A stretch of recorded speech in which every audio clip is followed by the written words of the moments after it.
Hello everyone, অসীমার কিচেনে আপনাদের সকলকেই স্বাগত।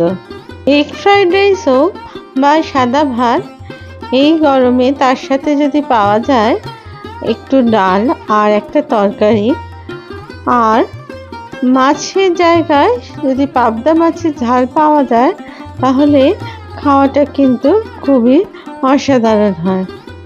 আমি আজকে তাই এনেছি পাবদা মাছের ঝালের রেসিপি নিয়ে। এবার তাহলে আসুন রেসিপিটা দেখে নেওয়া যাক। এখানে আমি 500 গ্রাম মতো দেশি পাবদা মাছ নিয়ে নিয়েছি।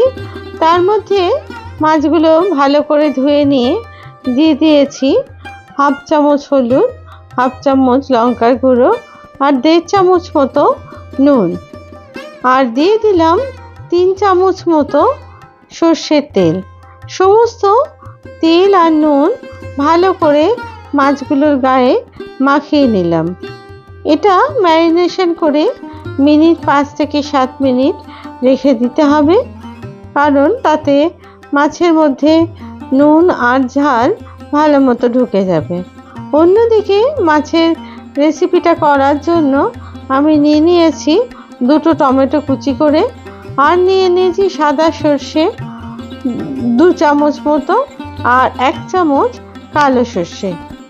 অন্যদিকে নিয়ে নিয়েছি 3 চামচ মতো পোস্ত দানা। আপনারা পোস্ত দানার বদলে চাল মগজেরও ব্যবহার করতে পারেন, তবে পোস্ত দিলে স্বাদটা অনেক বেশি ভালো হয়। আর দিয়ে দিলাম 4টে কাঁচা লঙ্কা। এই লঙ্কা আর পোস্ত আর সর্ষে একসাথে আমি মিহি একটা পেস্ট তৈরি করে নেব। এরপর একটা ফ্রাইং প্যান বসিয়ে দিয়ে দিলাম 150 মিলিলিটার মতো সর্ষের তেল। তেলটা গরম হয়ে গেলে তার মধ্যে দিয়ে দিলাম মাছগুলোকে। এবার মাছগুলোকে আস্তে আস্তে উল্টে পাল্টে ভালো করে ভেজে নিলাম। তবে খুব কড়া করে ভাজবার দরকার নেই, কারণ তাতে মাছটা শক্ত হয়ে যেতে পারে। সেই কারণে মাঝারি মাপের করে মাছটাকে ভেজে তারপরে তুলে নিতে হবে। এই পাবদা মাছ ভাজার সময় গ্যাসের আঁচটা কিন্তু বাড়িয়ে রাখবেন, তবে যদি মাছ কখনো কখনো ফাটে, সেই সময় কিন্তু একটা অবশ্য করে ঢাকনা দিয়ে দেবেন, তাহলে মাছ ভাজার সময় তেলে ছিটে লাগার ভয়টা কিন্তু থাকবে না। আর যেহেতু এই মাছটা খুব নরম হয়, তাই খুব আলতো হাতে কিন্তু মাছগুলো ভাজবেন, না হলে মাছগুলো কিন্তু ভেঙে যাবার সম্ভাবনা থাকবে। আমি এই তেলটা না ফেলে দিয়ে আমি ছাঁকনি দিয়ে একটু ছেঁকে নিয়ে সেই তেলের মধ্যেই আমি কিন্তু রান্নাটা করছি। এবার এর মধ্যে দিয়ে দিলাম আমি হাফ চামচ মতো কালো জিরে, আর দিয়ে দিলাম 4টে ফাটিয়ে রাখা কাঁচা লঙ্কা। এই কাঁচা লঙ্কা আর কালো জিরেটাকে ভালো করে ভেজে নিয়ে তার মধ্যে দিয়ে দিলাম যে 2টো টমেটো কুচি করে রেখেছিলাম, তার একটা পেস্ট বানিয়ে সেই পেস্টটাকে খুব ভালো করে তেলের মধ্যে ভেজে নিতে হবে, যতক্ষণ না টমেটোটা ভাজা হয়ে ওপর থেকে তেল ছাড়তে শুরু করে ততক্ষণ পর্যন্ত। এই সময় আঁচটা কিন্তু কমাবেন না, আঁচটা কিন্তু বাড়িয়েই এই রান্নাটা করবেন। এরপর টমেটোটা ভাজা হয়ে গেলে আমি এর মধ্যে দিয়ে দিলাম আগে থেকে বেটে নেওয়া সর্ষে আর পোস্তর পেস্টটাকে। সেই সর্ষে, পোস্ত আর লঙ্কার পেস্টটাকেও খুব ভালো করে তেলের মধ্যে ভাজতে থাকলাম। এই পেস্টটাকে টমেটোর সাথে খুব ভালো করে ভাজতে হবে, কারণ না হলে মাছের ঝালের স্বাদ কিন্তু ভালো লাগবে না। দিয়ে দিলাম এর মধ্যে হাফ চামচ মতো হলুদ গুঁড়ো আর হাফ চামচ মতো কাশ্মীরি লাল লঙ্কার গুঁড়ো।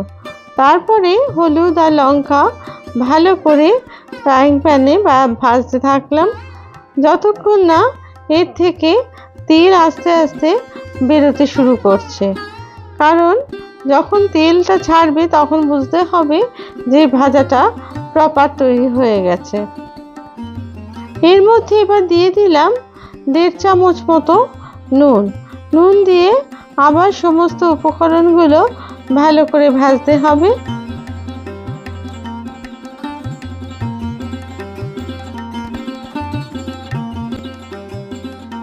এরপর যখন দেখবেন ফ্রাইং প্যানের সাইড থেকে তেল ছাড়তে শুরু করছে, তখন আমি মিক্সার জারটা ধুয়ে যে জলটা ছিল সেই অল্প একটু জল দিয়ে দিলাম প্রথমে, তারপরে দিয়ে দিলাম আরও 100 মিলিলিটার জল এর মধ্যে। যখন এবার ঝোলটা ফুটতে শুরু করলো, তখন আস্তে আস্তে মাছগুলোকে দিয়ে দিলাম ঝোলের মধ্যে। খুব আলতোভাবে এগুলো দিতে হবে, আর ঝোলের মধ্যে যাতে চুবে যায় সেদিকেও কিন্তু খেয়াল রাখতে হবে। একে একে সমস্ত মাছ কিন্তু আমি দিয়ে দিলাম।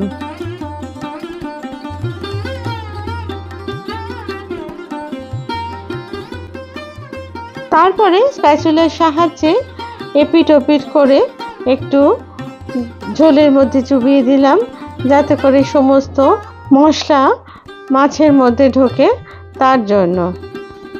এই সর্ষে বাটা ঝোলের মধ্যে বেশিক্ষণ মাছটাকে ফোটাবার দরকার নেই, তাই কিছুক্ষণ ফুটে উঠলেই ওপর থেকে আমি ছড়িয়ে দিলাম কিছু ধনেপাতা কুচি, আর স্প্যাচুলা দিয়ে সেটাকে ছড়িয়ে দিলাম।